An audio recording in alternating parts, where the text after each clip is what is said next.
नमस्कार, मैं हूं आपके साथ रेशु त्यागी। आप देख रहे हैं हमारा खास कार्यक्रम मुद्दा। आज मुद्दा में हम चर्चा करेंगे एमसीडी चुनाव में कूड़े की सियासत को लेकर। दिल्ली नगर निगम चुनावों की घोषणा के साथ ही सियासत भी तेज हो गई है। भारतीय जनता पार्टी एक बार फिर से सत्ता में आने के लिए ताल ठोकती नजर आ रही है, तो वहीं आम आदमी पार्टी निगम में सत्ता के दावे के साथ जनता के बीच पहुंचने की कोशिश कर रही है। निगम में काबिज बीजेपी ने एमसीडी चुनाव के मद्देनजर अपने वचन पत्र में दिल्ली की सभी झुग्गीवासियों को फ्लैट दिए जाने से लेकर कई वादे किए हैं, तो वहीं आम आदमी पार्टी के राष्ट्रीय संयोजक और दिल्ली के मुख्यमंत्री अरविंद केजरीवाल ने शुक्रवार यानी कि आज 10 गारंटी को लॉन्च किया है। आपने एमसीडी चुनाव में इस बार दिल्ली के कूड़े के पहाड़ को अपना मुख्य मुद्दा बनाया है। आपकी 10 गारंटी में दिल्ली को सुंदर बनाना, कूड़े के पहाड़ों से निजात दिलाने जैसे वादे शामिल हैं। केजरीवाल ने कहा कि अब दिल्ली में कूड़े का कोई नया पहाड़ नहीं बनेगा। उन्होंने कहा कि लंदन, टोक्यो से एक्सपर्ट की मदद लेकर कूड़े के मैनेजमेंट की व्यवस्था करेंगे, साथ ही सफाई की व्यवस्था भी की जाएगी। आपका आरोप है कि बीजेपी ने कहा था कि वो दिल्ली से कूड़े के पहाड़ को हटा देंगे और हर दिल्ली की हर गली कचरा मुक्त होगी, लेकिन उन्होंने ऐसा कुछ किया नहीं। उनके ये सारे के सारे वादे जो उन्होंने किए थे वो सब झूठे निकले।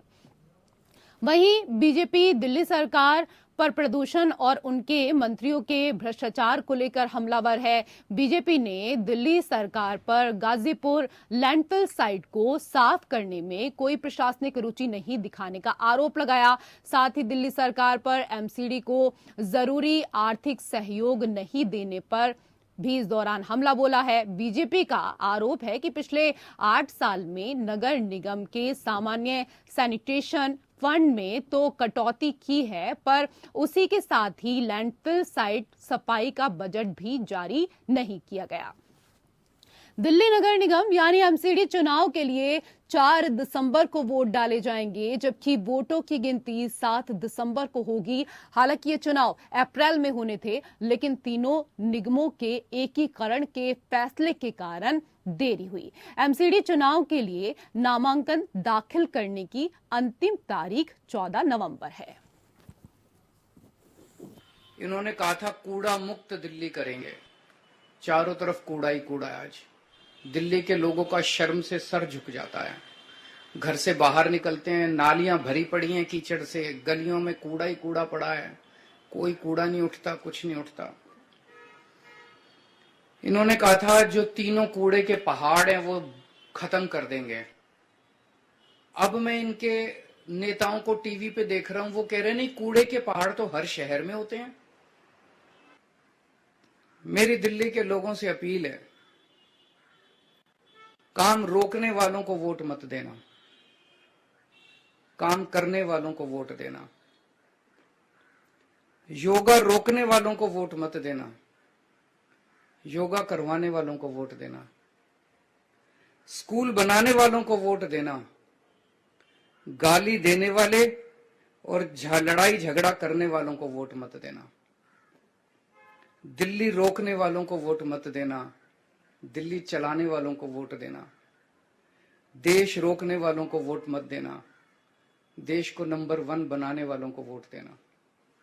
आज हम ये 10 गारंटी जारी कर रहे हैं और मैं दिल्ली के लोगों को विश्वास दिलाना चाहता हूं कि जैसे पिछली बार हमने जितनी गारंटी दी थी सबके ऊपर काम चल रहा है, काम किया, कई गारंटी पूरी की, कई गारंटियों पे काम चल रहा है। ऐसे ही एमसीडी की भी सभी गारंटियों पे 10 की 10 गारंटियों। तो सुना अभी आपने केजरीवाल ने क्या कुछ कहा है, कौन कौन सी वो 10 गारंटी हैं जो इस दौरान जनता से की गई हैं। केजरीवाल ने साफ तौर पर कहा कि दिल्ली रोकने वालों को नहीं बल्कि दिल्ली चलाने वालों को वोट देना। और इस पर चर्चा करने के लिए 2 खास मेहमान हमारे साथ जुड़ गए हैं। हमारे साथ रमेश श्रीवास्तव जी हैं, आम आदमी पार्टी से प्रवक्ता। इसके साथ ही हमारे साथ आरके मिश्रा, प्रवक्ता बीजेपी से जुड़ गए हैं। बहुत बहुत स्वागत है आप दोनों का हमारे खास कार्यक्रम में। मिश्रा जी, पहला सवाल आपसे। केजरीवाल जी को भी आपने सुना होगा, आपकी 10 गारंटी में दिल्ली को सुंदर बनाना, कूड़े के पहाड़ों से निजात दिलाने जैसे वादे शामिल हैं। केजरीवाल ने कहा कि अब दिल्ली में कूड़े का कोई नया पहाड़ नहीं बनेगा। उन्होंने कहा कि लंदन, टोक्यो से एक्सपर्ट की मदद लेकर कूड़े के मैनेजमेंट की व्यवस्था करेंगे, साथ ही सफाई की व्यवस्था भी की जाएगी। सबसे पहले जो 10 गारंटी दी गई हैं केजरीवाल की तरफ से, उसको लेकर आपकी प्रतिक्रिया। देखिए रेसू जी, यहाँ पर जो 10 गारंटियां हैं, मुझे तो लग नहीं रहा जो कि इस गारंटियों के ऊपर में उन्होंने कभी खड़े उतरे। 8 साल पहले जब सरकार में आए थे, उस समय भी हमने देखा था जो कि जनता के साथ उन्होंने क्या गारंटियां करी थी, लेकिन जनता के जो मुद्दे थे, दिल्ली के जो मुद्दे थे, वो अभी भी हम देख रहे हैं जो कि पूरा नहीं हो पाया है। तो आज जिस तरह से वो कह रहे थे जो कि अगर दिल्ली रोकने वाले को या विकास के काम को रोकने वाले को आप वोट न दें, तो मुझे तो लगता है इनको वोट नहीं मिलना चाहिए। उसकी वजह है, जैसे आप नगर निगम की बात कर रहे हैं, तो नगर निगम में जैसे इन्होंने फंड रोका, नगर निगम के विकास के लिए इनको मतलब जो जरूरत थी यहाँ पर फंड की उन्होंने रोका, इसका मतलब दिल्ली वासी इनको वोट न दें। ये तो बहुत अच्छी बात इन्होंने कही है, ये तो बहुत ही ट्रांसपेरेंटेड बात कही है, मैं तो इनका स्वागत करता हूँ। तो इस तरह की जो बातें होती है वो बिल्कुल मैं कह रहा हूँ जो कि ये गारंटियां बिल्कुल होनी चाहिए पूरी। और जो दिल्ली वालों को जो मूलभूत सुविधाएं 8 साल पहले इन्होंने जिस तरह से कमिटमेंट किया था, दिल्ली की जनता ने इनको सर माथे बिठाया इनको, और इनको अपने जो राजनीतिक एक पटल जो था वो दिल्ली को दिया, लेकिन निश्चित तौर पर उसके ऊपर में ये खड़े नहीं उतरे। और बहुत अच्छी बात इन्होंने कही है आज इस तरह की बातें जो कि कोई भी काम रोके उसको आप वोट न दें। जी रेतु। रमेश जी, वादे पूरे हो नहीं रहे हैं और अब आप लोगों को गारंटी देने की बात कर रहे हैं। कि जो वादा हमने दिल्ली में सरकार बनाते वक्त किया था, उसमें से तो ज्यादातर वादे हमने पूरे कर दिए। जो आज जो प्रेस कॉन्फ्रेंस में भी अरविंद जी ने कहा कि जो अभी नहीं पूरे हुए उन पर काम चल रहा है, रुके हुए नहीं है। तो वादा करके हम भूलते नहीं है, लगातार उस पर प्रयासरत रहते हैं। और ये जो एमसीडी में पिछले 15 साल से हैं, अब इन्होंने हाथ खड़े कर दिए कि हर जगह कूड़े के पहाड़ ही होते हैं। तो मतलब ये जो 3 कूड़े के पहाड़ खड़े, ये तो खड़े रहेंगे, बाकी 16 जगह पे और कूड़े के पहाड़ बनाने की इनकी तैयारी है। दूसरी बात जो हमें आपको बिल्कुल स्पष्ट रूप से दिखती है कि कूड़े के पहाड़ तो चलो 3 जगह हैं, हम जिन गलियों में रहते हैं, जिन गलियों सड़कों पर चलते हैं, आज उनकी क्या बुरी हालत है। मुझे एमसीडी की एक डिस्पेंसरी ऐसी बता दीजिए जहां डॉक्टर नियमित रूप से बैठ करके इलाज करता हो। मुझे एमसीडी का एक विद्यालय ऐसा बता दीजिए जहां पर की ठीक प्रकार से शिक्षा व्यवस्था हो। उसका रिजल्ट बता दे जरा हमारे भाजपा अच्छा, केजरीवाल जी तो 10 गारंटी यहाँ पर श्रीवास्तव जी दे रहे हैं, लेकिन बीजेपी आपकी 10 उपलब्धियां भी बता रही है। बीजेपी उपलब्धियों में बता रही है जिसमें शराब घोटाला, तिहाड़ में उगाही, सत्येंद्र का हवाला घोटाला, क्लासरूम घोटाला, बस घोटाला, पराली से दिल्ली बनी गैस चैम्बर, यमुना प्रदूषण, एक भी अस्पताल नहीं बना, एक भी कॉलेज नहीं बना, पानी की कमी से दिल्ली में हाहाकार मचा हुआ है। इस पर क्या कहेंगे जो बीजेपी ने कहा है? बहुत बढ़िया, जो आपने बातें बताई हैं कि ये आरोप लगाया, वो आरोप लगाया, इसका तो मैं जवाब दूंगा, लेकिन एक वाक्य पहले बोल दो। इतना कहने का मतलब है कि 15 वर्षों से सत्ताधारी भाजपा के पास एमसीडी में अपना गिनाने लायक कोई भी मुद्दा नहीं, तभी वो हमारे ऊपर वार करने पे आ गए। अपना गिनाने लायक काम नहीं। अब हमारे ऊपर जो उन्होंने वार लगाए, हमारे ऊपर जो आरोप लगाए, मैडम पिछले 6 महीने से जांच चल रही है हर चीज की, कुछ मिला इनको? लॉकर तक में छापा मारा, बच्चे का झुंझुना लेके वापस आए। अभी आप देखें ईडी और सीबीआई की विश्वसनीयता क्या रह गई है। महाराष्ट्र में जो संजय राउत को गिरफ्तार किया था, उस पर कोर्ट ने कितनी झाड़ पड़ी ईडी को, उससे भी ज्यादा बुरी झाड़ ईडी और सीबीआई को यहाँ सत्येंद्र जैन के मामले में 2 बार पड़ चुकी है। लेकिन ये बेशर्मी का आलम ऐसा है कि नहीं उनको जेल में रखे। अरे उनके खिलाफ सबूत क्या है भाई? सबूत तो कोई है नहीं, जबरदस्ती आपने रखा हुआ है। मनीष जी के खिलाफ सबूत क्या? सबूत तो कोई है नहीं, जबरदस्ती आरोप आरोप आरोप। ये हवाई करने की बात छोड़ें, जमीन पर देखें तो आपको दिख जाएगा कि क्योंकि भाजपा का अपना दामन इतना गंदा हो चुका है कि अब ये दूसरों के ऊपर से कीचड़ उछालने से गुरेज नहीं करते। और मिश्रा जी आपके दामन में तो खुद इतने दाग लगे हैं, श्रीवास्तव जी यहाँ पर कह रहे हैं। आप ये बताइए, कल आपकी तरफ से भी वचन पत्र जारी किया गया, आपने भी तमाम घोषणाएं की हैं, एमसीडी के जरिए इस दौरान जनता को लुभाने की कोशिश की है। आपने वचन पत्र में झुग्गी वालों को मकान दिलाने का दावा किया है, जबकि ये तो नगर निगम का विषय ही नहीं है। आप केंद्र की सत्ता के सहारे चुनाव लड़ रहे हैं। देखिए रेशु जी, यहाँ पर आप कह रहे हैं केंद्र की सत्ता के साथ, यहाँ पर जो एमसीडी ने जमीन पर काम किया है, आज मैं आपको बता दूं। सर पहले इस सवाल का जवाब दे दीजिए, उसके बाद आप बताइएगा। मैंने सवाल आपसे पूछा कि आपने वचन पत्र में झुग्गी वाले मकान दिलाने का, यहाँ पर जो झुग्गी वाले हैं उनको मकान दिलाने का वादा किया है, जबकि ये नगर निगम का विषय ही नहीं है। आप केंद्र की सत्ता के सहारे चुनाव लड़ रहे हैं ना, तो आप कैसे इसकी घोषणा कर सकते हैं? जी ऐसा है जो कि केंद्र की सत्ता के सहारे की इसको ऐसे नहीं कहिए, बल्कि ये कह रहे हैं जो कि जिस तरह से हम ये कहते हैं, चाहे वो निकाय का चुनाव हो, चाहे विधानसभा का चुनाव हो, चाहे केंद्र के सत्ता में जिस तरह के जो आम चुनाव होते हैं वो सारे चुनाव हो। मैं कह रहा हूँ सरकार की जो उपलब्धि है, आज अगर मान लीजिए निगम को जब एकीकरण किया गया तो ये केंद्र से सीधे इसको फंड आएगा। अब एकीकरण करने का मतलब क्या था? यही वजह थी जो कि जो राज्य सरकार थी वो बार बार बहाने कर रही थी, जो कि अभी भी जो एलजी ने चिट्ठी लिखी है दिल्ली सरकार को, अभी भी 350 पौने 400 करोड़ अभी भी ड्यू है।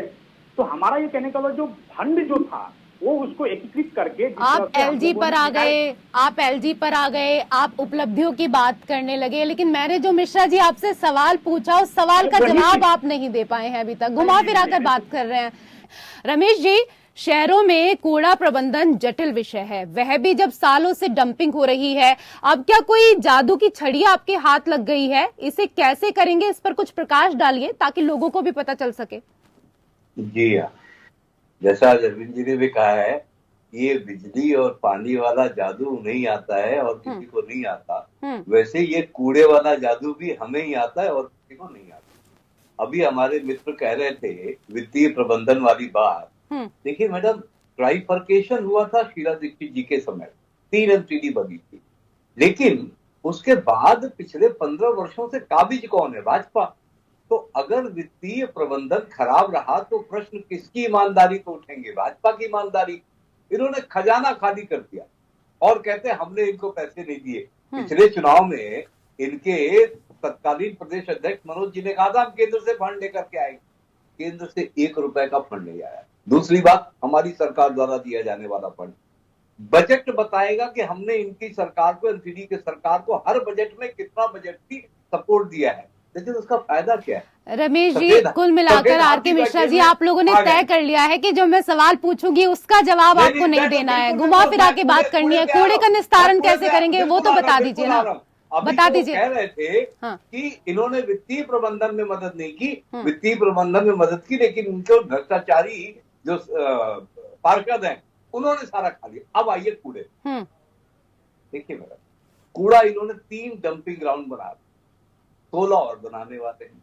अभी दिखावे के लिए इन्होंने एक कूड़े से निस्तारण का संयंत्र बनाया। मेरा कहना है 15 साल में एक बनाया, ये हर साल में एक क्यों नहीं बन सकता? हर साल में आप एक बनाइए, मुश्किल से 2 साल के अंदर ये कूड़े की समस्या बिल्कुल खत्म हो जाएगी। लेकिन इनको करना नहीं, इनकी नीयत में खोट है।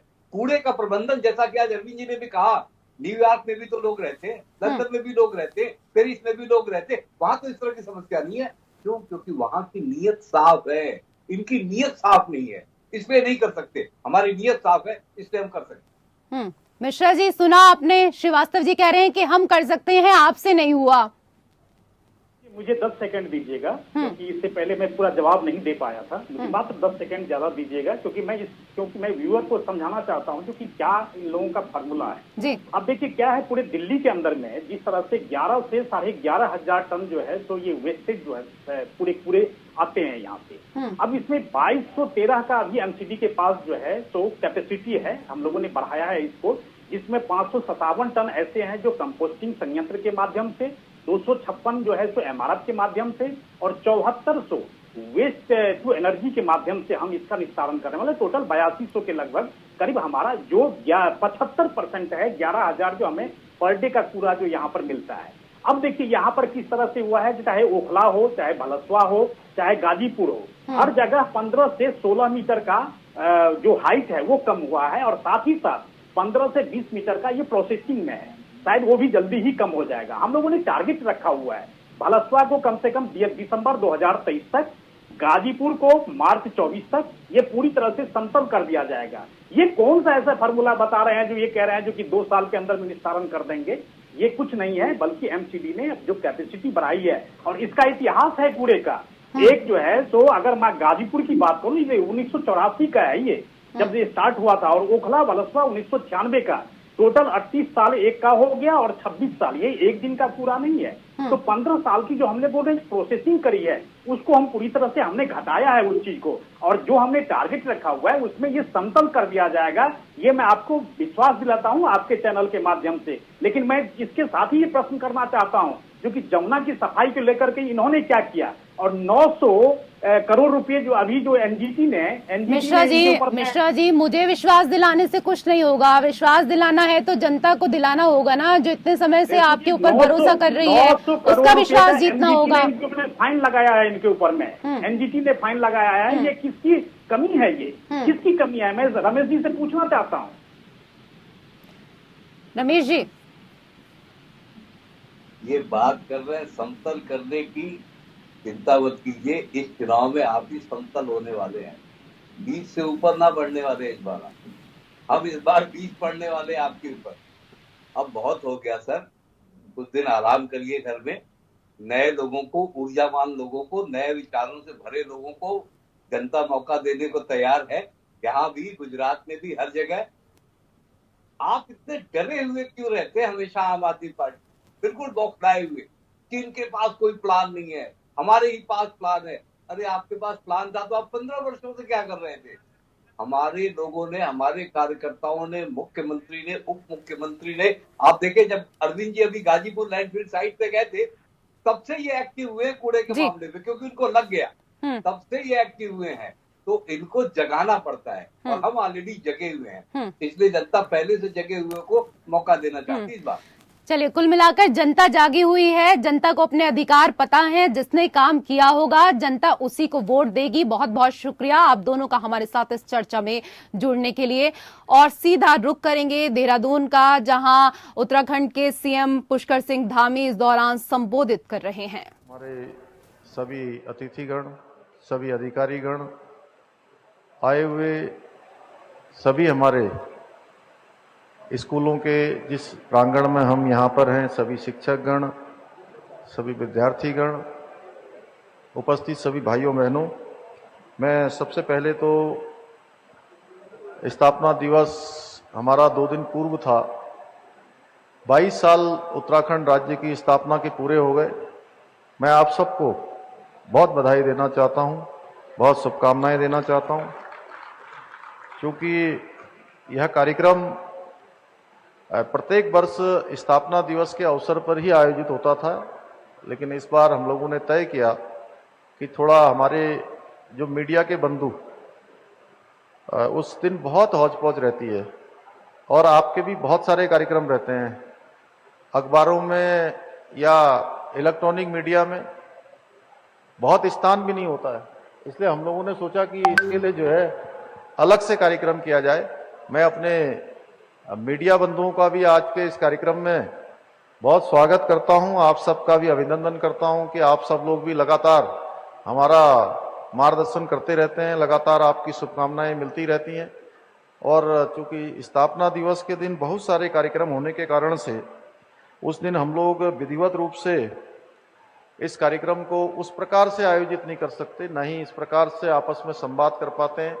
इसलिए हमने तय किया कि 1-2 दिन बाद इस कार्यक्रम को करेंगे और सभी के साथ थोड़ा संवाद भी हो जाएगा, अपनी बात भी साझा हो जाएगी और विकास पुस्तिका में लिखी हुई बातें भी सबके सामने पहुंच जाएंगी।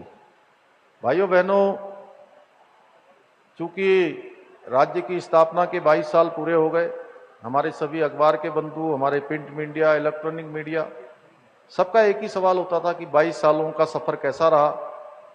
तो 22 सालों का सफर जहां तमाम तरीके से कभी उतार रहा हो, कभी चढ़ाव रहा है, लेकिन मैं आज जो विकास पुस्तिका है इसके विमोचन के अवसर पर एक ऐसी शख्सियत, एक ऐसा नाम, उनका स्मरण अवश्य करना चाहूंगा, श्रद्धेय अटल बिहारी वाजपेयी जी का, कि जिन्होंने उत्तराखंड राज्य के गठन को अपनी सरकार के समय में उन्होंने सहमति प्रदान की और उत्तराखंड राज्य का गठन किया।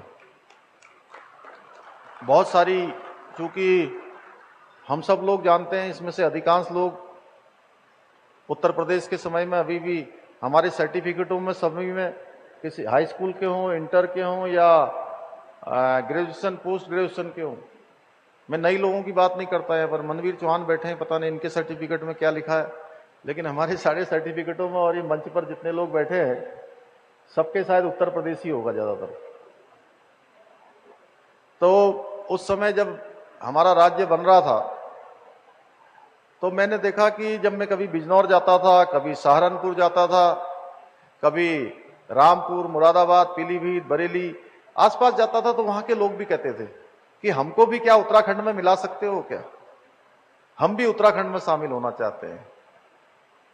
तो मैं अपने मीडिया बंधुओं से भी कहना चाहता हूं, क्योंकि अब तो भारत पूरा एक समान रूप से आगे बढ़ रहा है। माननीय प्रधानमंत्री जी मोदी जी के नेतृत्व में समूचे सारे राष्ट्र का विकास एक गति से हो रहा है। उसके लिए उन्होंने तमाम योजनाएं देश के अंदर लाए हैं, लेकिन उस समय लोगों की तीव्र इच्छा थी और हमारे यहाँ भी लगातार, चाहे बिजली की बात हो, चाहे सड़कों की बात हो, चाहे परिवहन की बात हो, हर क्षेत्र में हम लोग तेजी से आगे बढ़े हैं। और अटल बिहारी वाजपेयी जी का स्मरण मैं इसलिए कर रहा हूं कि उस समय बहुत लंबा आंदोलन उत्तराखंड राज्य की प्राप्ति के लिए हुआ। उत्तराखंड राज्य की प्राप्ति के लिए हमारी माताओं बहनों ने जहां संघर्ष किया, नौजवानों ने संघर्ष किया, हमारे वीर शहीदों का बहुत बड़ा योगदान इस राज्य के निर्माण के लिए उनका हुआ, जिन लोगों ने हंसते हंसते, मैं कहूं हंसते हंसते अपनी जवानी, अपनी जिंदगानी दांव पे लगा दी और शहीद हो गए। हमेशा हमेशा के लिए उत्तराखंड राज्य बनाने का सपना लेकर हम सब के बीच से ऊपर चले गए। उन सबको भी मैं नमन करना चाहता हूं इस अवसर पर। और आज माननीय प्रधानमंत्री मोदी जी के मार्गदर्शन और नेतृत्व में जहां हम लोग तेजी से आगे बढ़ रहे हैं, हम लोग तेजी से विकास के एक नए युग की ओर बढ़ रहे हैं, और मैं कहूं तो उत्तराखंड सच मायने में नए संकल्पों के साथ, नए संकल्प लेकर एक नई उड़ान भरकर आगे बढ़ने का हम सब लोग एक प्रयास कर रहे हैं। उसमें सभी का सहयोग मिल रहा है, सभी की शुभकामनाएं मिल रही हैं, और हम लोगों ने सरकार के स्तर पर बहुत सारे काम, अब उसमें मैं विस्तार से जाऊंगा तो काफी लंबा हो जाएगा, लेकिन सभी विभागों ने अपनी अपनी योजनाएं बनाई हैं, अपने अपने रोड मैप बनाए हैं, और बहुत सारे कार्यक्रमों का तो अभी यहाँ पर कई सारे ऐप्स, चाहे वो ITDT द्वारा बनाए गए हों या हमारे परिवहन विभाग ने बनाए हों या पंचायती राज विभाग ने बनाए हों, अन्य विभागों ने बनाए हों। तो उत्तराखंड को बने 22 साल हो गए हैं और इस दौरान सीएम धामी संबोधित कर रहे थे। मीडिया का भी शुक्रिया अदा उन्होंने किया, इसके साथ ही अटल जी को उन्होंने याद किया। इसी के साथ इस बुलेटिन में फिलहाल इतना ही। नमस्कार।